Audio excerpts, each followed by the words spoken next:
And then, in the 11th month, on the 11th day, at the 11th hour, Germany surrendered.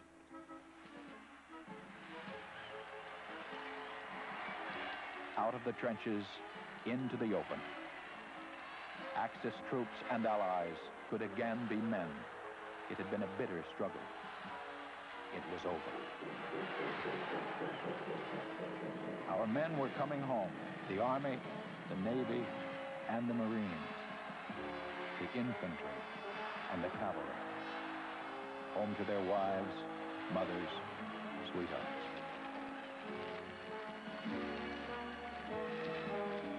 The Red Cross, which had served so valiantly, now helped in the joyous task of welcoming the boys.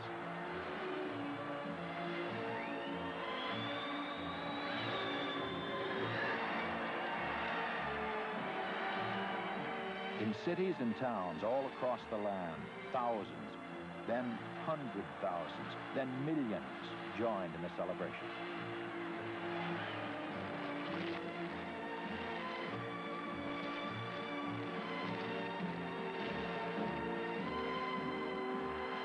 And for each of the headlines which proclaimed Germany surrenders, there were banners which read, "Where's the Kaiser now?"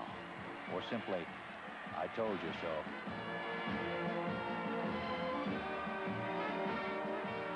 In Boston and New York, San Francisco, Chicago, Atlanta, in Kansas and Oklahoma, Delaware and Montana, the shouts rang out, and sirens joined with church bells, proclaiming not disaster, but victory.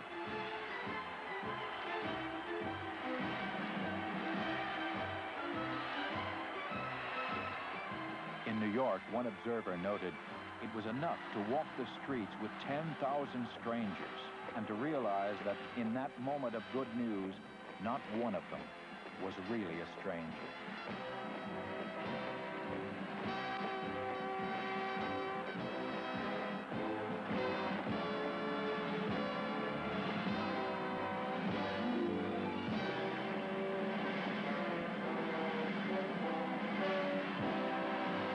At this moment in history, democracy was supreme.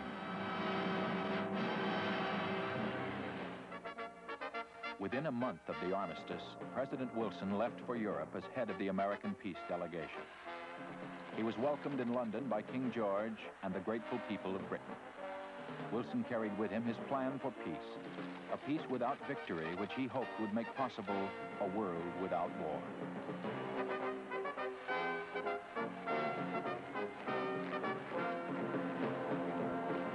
The peace conference was held in Paris, and the French received the American president as the savior of Western civilization.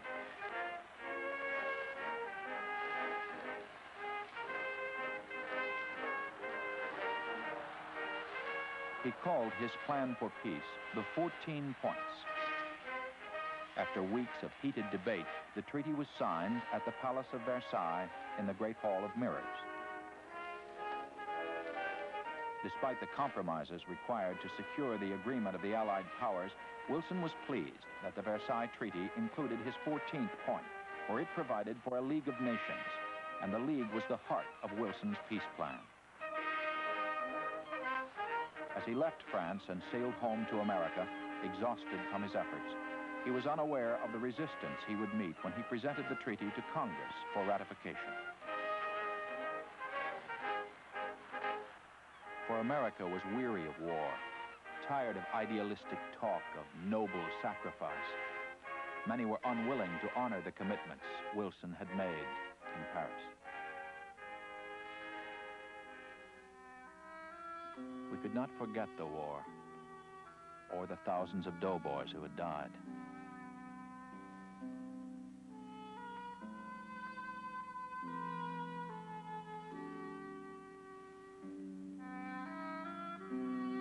Thousands more returned on crutches, on stretchers, and in wheelchairs.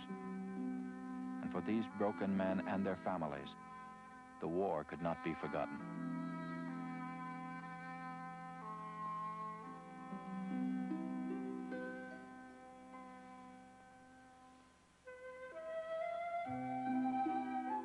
with the courage with which they had fought the war, many now struggled to rebuild their lives.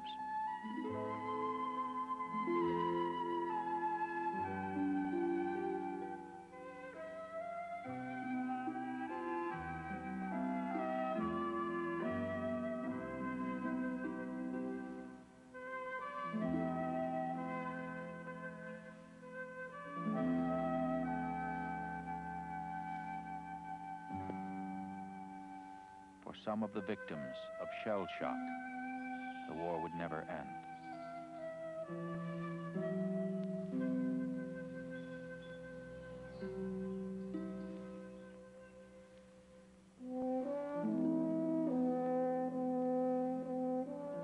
Now the task was to restore simple human dignity.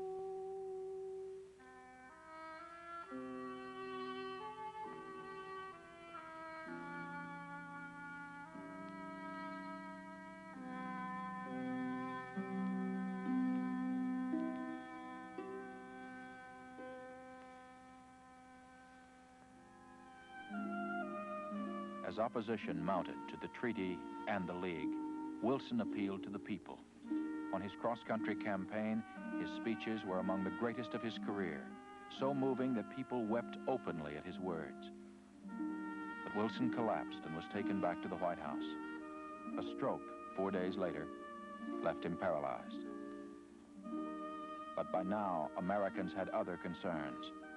Thousands had died in France, and hundreds of thousands were now dying at home of influenza.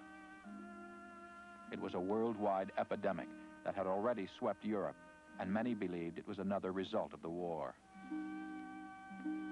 By the spring of 1919, 500,000 Americans were dead, 6 times the number of American soldiers who had died in France. And fear was in the air.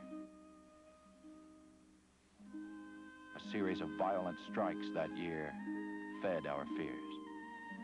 So did the words of radicals and socialists like Alexander Berkman, Emma Goldman, and Eugene Debs. It was on the brink of revolution. Communists had overthrown the Russian Tsar in the Bolshevik Revolution 2 years earlier. Now, communist uprisings in Bavaria and Hungary made us wonder whether Western civilization would be swallowed by Bolshevism. America was in the grip of the Red Scare. 1919 was also the year of anarchist bombings.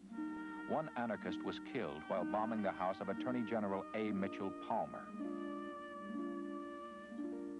The Palmer raids began in November. Thousands of radicals were arrested. Hundreds were deported. America had been ravaged by controversy, war, epidemic, and fear. President Woodrow Wilson spent his final months in the White House as an invalid, supported and protected by his devoted wife, Edith. When he was told of the final defeat of the Treaty of Versailles and the League of Nations, he asked to be read a passage from the Bible. We are troubled on every side, yet not distressed. We are perplexed, but not in despair. Persecuted, but not forsaken. Cast down, but not destroyed.